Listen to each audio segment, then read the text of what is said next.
totally terrific tomatoes.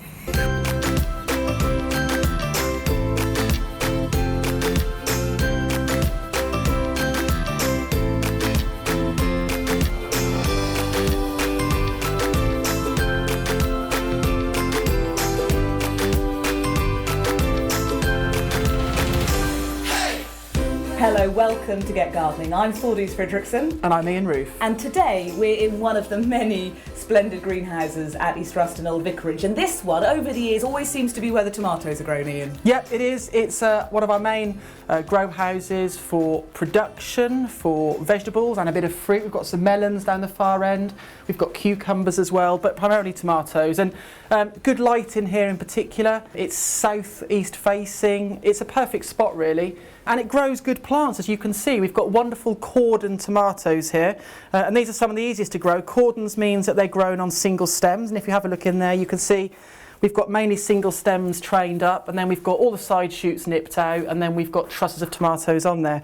And they're looking pretty healthy, and I know lots of people probably at the moment have got tomatoes at home. Have you got any out in the garden? I've got one in the garden, so I don't have a greenhouse, so I've just put them in a nice sunny spot, and obviously people can do that. They're often a greenhouse crop, but not everyone's lucky enough to have a greenhouse. Well, no, quite. And the thing about having a greenhouse is that it will keep particularly tomato blight and things off them, which we can get late in the season. And also having a greenhouse means that you get a slightly earlier crop, and also less sort of fluctuations in temperature, particularly if people set them early in the year. You can get colder nights, so it's a bit nicer having that protection. But if you've got a sunny wall, then that's an ideal place. I mean, a south facing sort of brick wall on a patio, grow them in pots and they will grow brilliantly. The important thing if you're growing them outside is to make sure you keep a saucer under them for the growing season, because they do hate to sort of fluctuate in the amount of water they have. So if they have a constant supply, then that's ideal. I mean, commercially they grow them as hydroponics, which are in long troughs of water, so they like that. But you know, in the garden situation or as a grower at home, we want to try and sort of replicate that if we can. So basically tomatoes want consistency. You talked about consistency of temperature, consistency of watering, and I suppose also consistency when it comes to feeding. I don't know about you, but I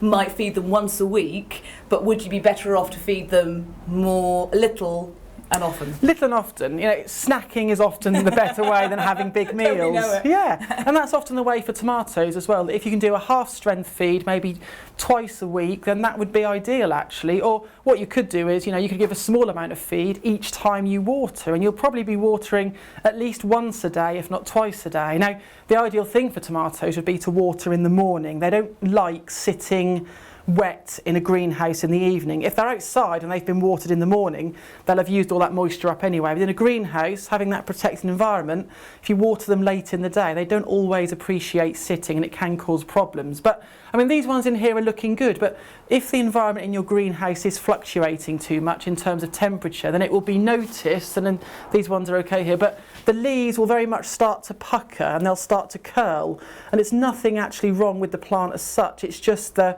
plant's response to the temperature rocketing during the day and then cooling at night. And if you look up here, we've got automatic vents on this greenhouse, which is great. So that means that even if it's warm early in the day, they open up, it vents early and it regulates that temperature out a bit.